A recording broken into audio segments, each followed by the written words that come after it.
Welcome EGP learners to PCN Plus 2025, and I'm joined here by the team from Pure Unity Health. How are we doing there, Adam? Yeah, really good, thanks. And we also got Vicky.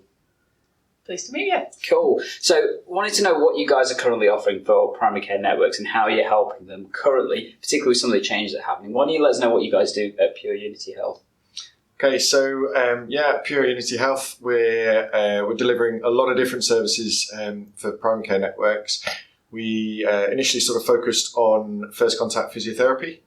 We're now really sort of evolving our services, so we're looking at the broader spectrum, looking at health and wellbeing coaching and social prescribing.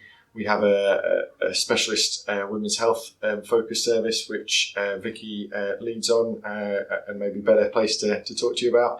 But yes, we're offering a lot of different services supporting GP practices and patients.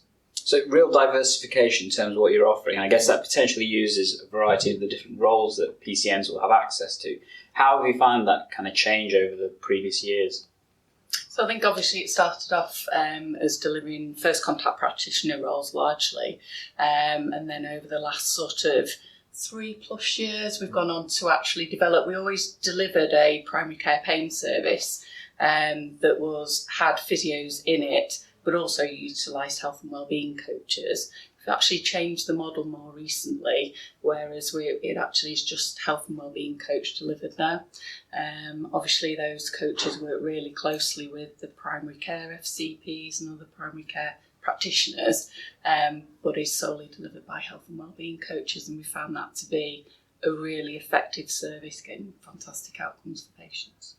I think it's been a bit of a natural evolution over the last few years, where we were really embedded in many PCNs. Over 200 to 300 PCNs, I think it is now, that we work with throughout the country, and having that involvement and knowledge of primary care and the different issues that primary care faces just allowed us then to evolve the services to develop different solutions to the problems in primary care, and I think that's continuing, and I'm sure we'll be developing more services as well to help primary care networks. Cool. And I think if people were interested in looking at how to utilise the services you have, what kind of onboarding times do you typically tend to see that PCNs and the practices working with them can anticipate? So what kind of timeframes are we looking at? It does vary. But for example, our health and wellbeing coach service, they are largely delivered remotely. Okay. So we have a team of health and wellbeing coaches that sit centrally. We do deliver some elements of that service locally as well. So we'll set up local, say, pain cafes or self-help groups, which obviously occur in the community where those services are delivered. But it is largely a remote service, so that one we tend to be able to stand up quicker than some of the face-to-face roles which you commonly do have to recruit for. That's not to say we do have an element of unused hours in the business, so we can, we always say no longer than 3 months. We will normally 9 times out of 10 be able to deliver before that 3-month mark, but we say that to allow for a recruitment process. But we do have, as I said, some unused hours. So in an interim period, we can commonly offer a remote service. So we can stand something up, or we may be able to use some unused hours and actually stand something up face to face whilst we recruit for that full-time role. But never more than 3 months, and 9 times out of 10 we will deliver quicker than that. With the breadth of services that you offer, I guess what kind of case examples have you come across that you found have been quite unique to the services that you offer, but also how that's impacted the patients in particular and the networks you've been working with? So if we talk about the chronic pain patients that we see, sure. So those patients tend to commonly be those frequent attenders at GP practice. So they are often it sounds awful, but those heart sink patients that are often knocking on the GP door. So we found that this service is particularly good at addressing that frequent attendance. So where people come onto the primary care pain service, we've got, what percentage is it now, Adam, that tend to not visit the GP whilst they're in our care? It's between 80 to 95% generally. And then we're now collecting longer term data, and because we're still able to see within the GP record, and it's a really high percentage of patients are continuing to not attend the GP with a chronic pain problem.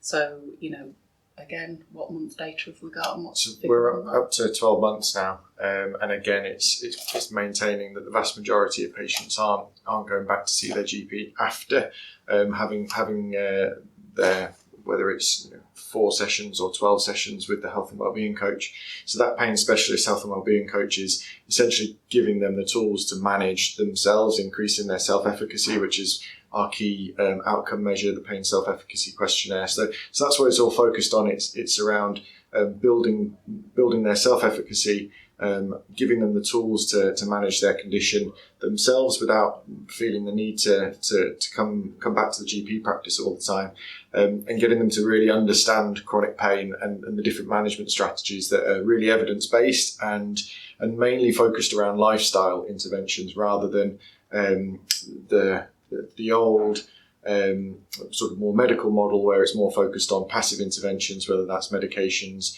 or surgeries, and having that fixation on something being anatomically wrong. We know that there's a real sort of biopsychosocial element to every single pain experience, but especially those experiencing chronic pain. There's such a huge biopsychosocial involvement, so we really focus on that, and our pain specialist health and wellbeing coaches are brilliant at that. I'm a pain specialist physiotherapist, and I've been working in primary care and with people with chronic pain for many, many years, and actually having the health and wellbeing coaches that we give them that extra training within chronic pain specifically, having them working with patients, we're seeing absolutely amazing outcomes with it, aren't we? So it's all sort of based on motivational interviewing and behaviour change, essentially. So it works really well. It gives them the tools. But we started to diversify that service. So we're looking at the other long-term conditions. So, health and wellbeing coaches now looking at, diabetes and metabolic health, cardiovascular disease. So that's in the recent sort of GP contract and QOF. So that again is one of the things that we're starting to focus that cohort of health and wellbeing coaches on. So more general long-term conditions. Started off with chronic pain, but now we're going on to sort of like specialise in the other long-term conditions as well. Sure. I can see how that may help with some of the future work that's coming towards PCNs, particularly that risk stratification work that we still don't have the full detail on, but potentially supporting those cohorts because it's likely to be some of those patients that fit into those cohorts. I guess if people did want to find out more about what you guys do and where to access your services, where's the best place for them to go to do that? Probably the website, okay. So I think, first of all, the website, I think there is a contact us, section on the website. So, my job, so I'm sort of director of NHS partnerships. So, contact myself, and we can discuss any of the services that we deliver. Awesome. And that link's probably coming up right now on screen, so you can access that or look at the links down below on videos and stuff to access it directly. And as ever, we'll be here to tech enhance your primary care and learning. And catch you next time.